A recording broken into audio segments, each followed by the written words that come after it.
Many doctors still don't know that over the last 35 years, there have been over 9,000 scientific publications that compare people with the illness to healthy people and that find a whole variety of abnormalities, like energy metabolism. That is, the ability of the cells to make energy and to use energy seems to be compromised in a wide variety of ways.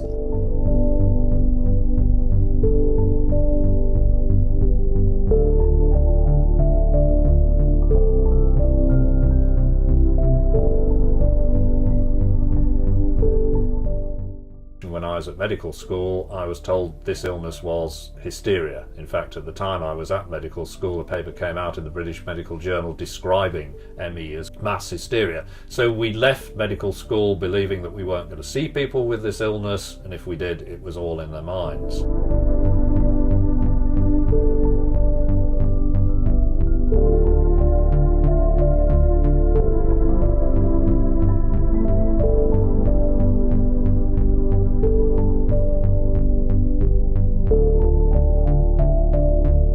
During the 1980s, a number of psychiatrists became very interested in this illness, decided to rename and redefine it as chronic fatigue syndrome. And they felt that this was not a disease, as it were, that this was more a behavioral problem.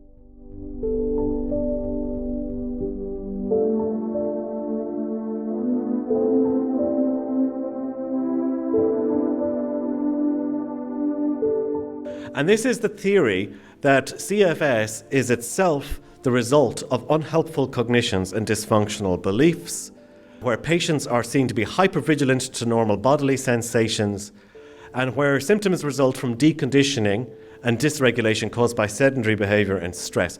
So the reason you are ill is not because you have some physiological dysregulation. It's because you have ultimately made yourself ill unintentionally by your thought pattern.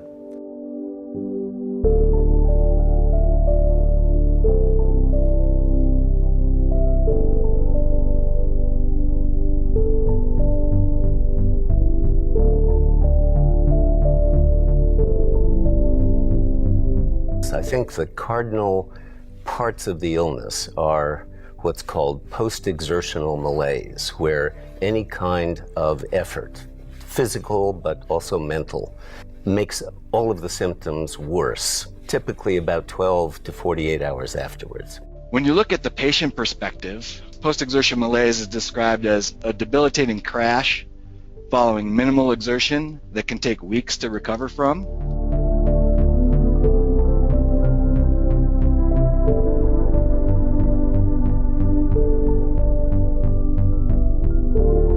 I'm a dermatology surgeon working for the NHS. I've been ill for 2.5 years with ME/CFS, and it's nothing to do with deconditioning. I had no idea how severe and all-encompassing this illness actually is.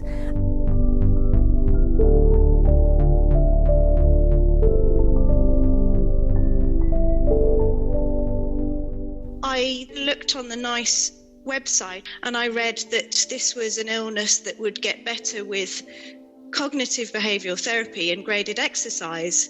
And I thought, well, that's not what I've got, because I'm mentally extremely strong and exercise makes me worse. So I completely disregarded that diagnosis for myself for a good 3 months.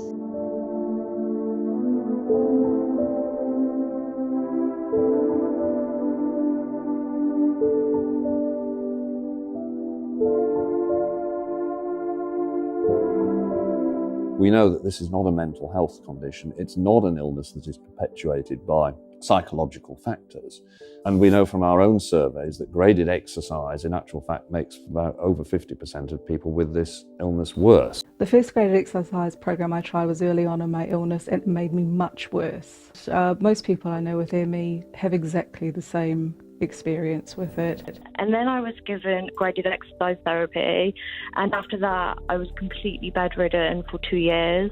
I was really, really, really sick. So graded exercise therapy can actually be harmful.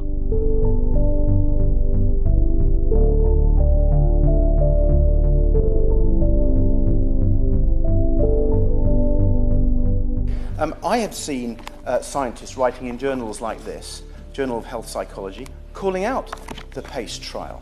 There's a huge amount of evidence, Mr. Rossendale, from the science community, from very eminent people, questioning the whole PACE trials, their methodology, the evidence they used, the way they treated the patients. They didn't analyse their planned outcomes, which is critical in research. They lowered their defined targets simply because it was failing. Some people got worse and were still classified as a success. When the full details of the trial become known, this will be put down as one of the biggest medical scandals of the 21st century.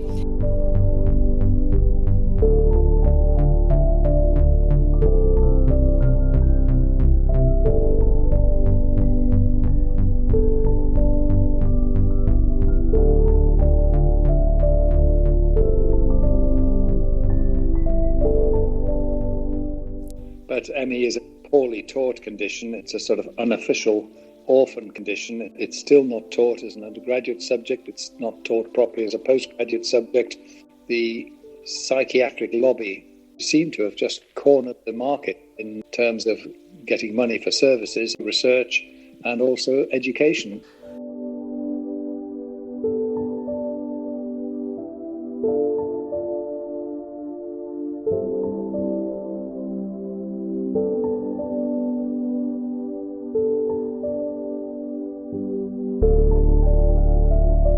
Can I be very clear here that this money was spent on behavioural studies? We need the money to be spent on biomedical research. The US has moved to biomedical research, and as has been said, the UK is still totally focused on psychological.